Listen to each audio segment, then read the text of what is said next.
All right, everybody. Welcome back to another episode of the Mainly Hoops podcast. We're still covering transfer portals, still with the SEC. We're covering Alabama. If you're liking the content, please like and subscribe. But we'll dive right in. They didn't have a ton of transfers, just a few moves. We'll start off with Cody. Who was their best get, or who did you like the most that they got this offseason? Yeah, I wouldn't say they had to do a ton. They had to replace some, I mean, pretty important players overall, but they still had a ton of talent top to bottom to where they didn't have to go out and get like a super high usage guard. Like getting LeBaron Philon back was really all they needed. I think he's a true breakout candidate next season. I think he's going to be one of the better initiators, advantage creators in the entire country next season. But for their best get in the portal, I think the most talented get they got was Noah Williamson from Bucknell. But for the sake of who's going to provide the most impact, I do think it's going to be Taylor Bol Bowen, particularly on the defensive end. I just think he kind of oozes with potential on the defensive side. His combination of mobility, length, and just pure vertical athleticism, I think, allows for a lot of lineup flexibility for this Alabama team. He's going to be able to play the 4 or 5 and just give Nate Oats the potential to have 2 rim protectors on the floor at all times, like him next to Aiden Sherrill or him next to even Noah Williamson or another guy coming from Tarleton like Keaton Bristow, who's 6'10 and pretty lanky. But I'm not sure how much time he's going to get. But I just think Bowen, just the optionality that he's going to give Nate Oats on the defensive side, I think is pretty important. He had a 7.1% block rate, playing mostly the power forward position, 18% defensive rebound rate. And to go along with his just mobility and his recovery skills, I think are going to be a really big impact. I think he's going to be able to fill in the Grant Nelson role pretty well. And I think he's a more talented defender than Grant Nelson. Nelson brought a lot more to the offensive side. Like I think Bol Bowen's game is pretty raw on that end. He kind of struggles to get to the rim, more of a low usage guy who shot 29 for 70 from 3 last year, but just not all that high on the shooting talent, like needs his time and space. And some teams kind of just schemed him open and forced him to knock shots down. And he did that sometimes, but overall, he's going to be asked to knock down shots in this system. Like if he has an open 3-point attempt, Nate Oats is going to tell him to fire away. So if he can shoot 40% with getting that time and space, I think he can provide some value on the offensive end. Just around the rim in the paint, he kind of struggles there. But just for the pure defensive upside and even the floor that he gives them as having that second rim protector at the 4, I think is going to be pretty key for Alabama, who the defensive side of the ball is always the side of the ball that's in question because the offense is always so great in the system. So, Marcus, let's hear it from you. Who's the best get or your favorite? Yeah, I agree with Cody. It's Bol Bowen, and it's primarily the defensive end. Like he said, his offensive side, like Cody said, he shot it well from 3 last year. I do think in Oates' system, like he said, he's going to get open shots. He's going to have the opportunity to take them. He's not going to deter him from taking them. So I think he does have some upside there. But like 16% usage rate last year, and he turned it over. He had a 20% turnover rate. So like his offensive game is a little bit, like Cody said, a little bit shaky.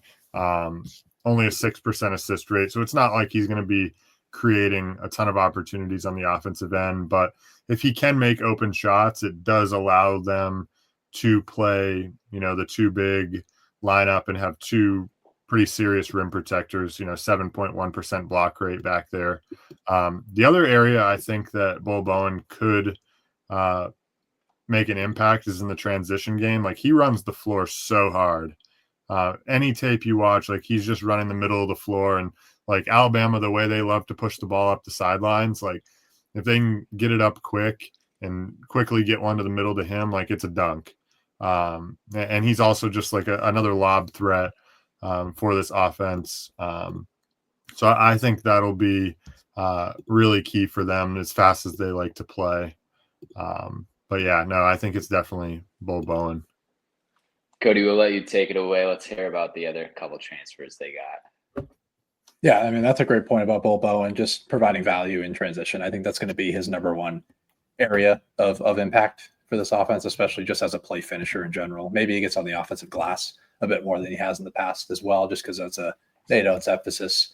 But just talk about Noah Williamson a little bit more. I I labeled him as the best offensive talent that Alabama got. I do think he ends up being the first guy off the bench, or at least the first front court player off the bench, and he's probably going to end up splitting time with Aiden Sherrill. But I think what's most exciting, I think, is his pick and pop upside. I know they like to work through him in the post a little bit at Bucknell, but Nate Oats really doesn't run any offense through the post. It's just not an area that he believes is all that efficient, and I don't really see that translating all that well for him, just because, I mean, the Patriot League was a pretty soft defensive league up front, so there are some concerns with how that inside the arc game will translate, but I think the pick and pop game is going to be where there's the most potential. I mean, he shot at 28 for 88 from three, but I am a little bit higher on his shot making ability than those numbers say. I mean, there's a lot of defensive attention aimed at him while he was at Bucknell. So with a little bit more spacing throughout the entire offense, I think there's going to be some real upside there. Plus his ability to attack a closeout against a slower footed big, I think is going to be really key. He has the ability to put the ball on the deck with both hands, gets to a spin move, can just straight line drive to the rim,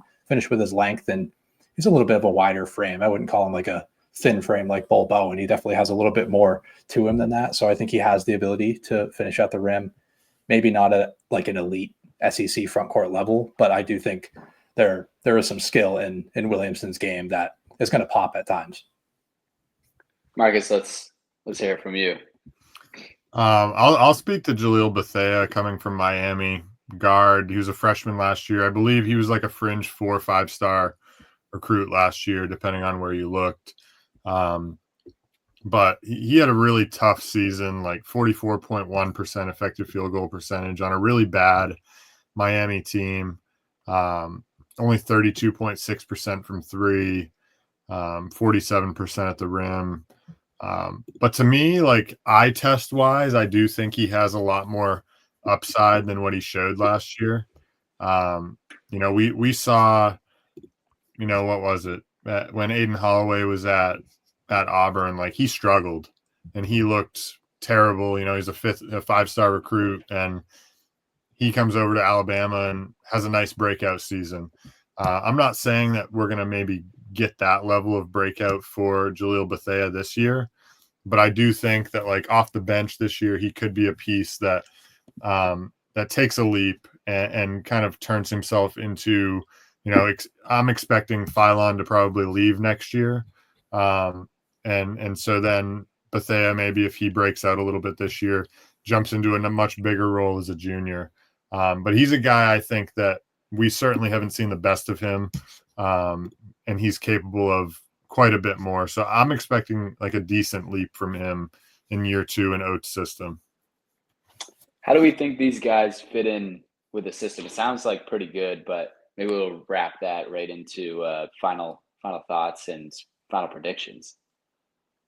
Yeah, I was actually going to bring up that same exact point about Bethea, about how Holloway had that really poor year 1 at Auburn and just struggled with efficiency, kind of similar to what Bethea did. I think a lot of it was from the heavy mid-range diet that he had at Miami. I just don't really think they cared about the shots that they were taking at one point in the season. He was just, and as a freshman, like he's just trying to take the shot that's easiest for him to get off. And that's just kind of what it seemed like in that Miami system. I mean, 30.9% of his field goal attempts came in the mid-range. That's a 97th percentile volume. And for a guy that wasn't really playing on the ball like a ton, I just think that's kind of a ridiculous volume. And I just think, I mean, that mid-range part of his game is going to almost be completely cut out in the Nate Oats offense. Like, there were guys like, what's his name? The guy from Hofstra, Aaron Estrada, a couple of years ago. He took some mid-range shots in this system, but for the most part, like Nate Oats kind of frowned upon that. So if Bethea can expand his game out to the 3-point line, which I think he can, and I think the shooting talent's there on the move, off the bounce, just strictly off the catch as a stationary guy, I think there's upside for him to shoot 37 to 40% with extra space and just a better offensive system. So I definitely like the fit for Bethea with not too much offensive responsibility coming off the bench, just kind of being that microwave scorer for this group.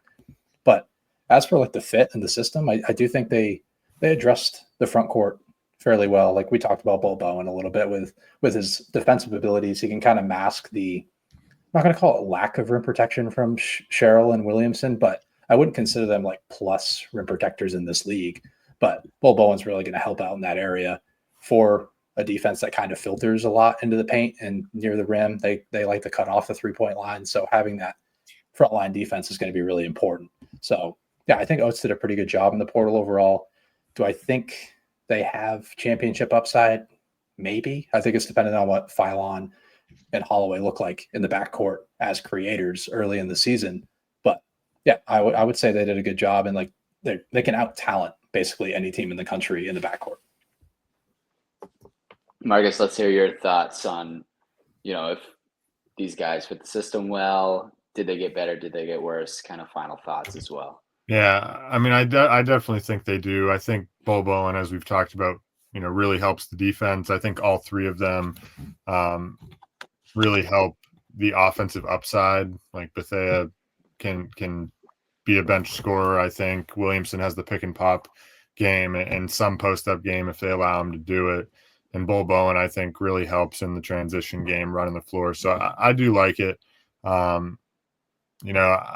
think they're going to be a really good regular season team, actually. Like, I think this team can win a bunch of games in the regular season. I think they're going to be able to put up a bunch of points and play fast. And I just don't know. I guess it's like Cody said, it's going to depend on how well these guards create and in the postseason, whether they're really truly a championship team. They're going to be a really good team. There's no denying that. Nate Oats always has his teams playing good basketball. Like Alabama now has really become a basketball school just as much as football. So I have pretty high expectations for them. I don't really know if it's a championship yet. I think it remains to be seen. It is the beginning of August, but I am pretty high on this roster. All right, we're going to wrap things up here. As always, thank you for listening to the Mainly Hoops podcast.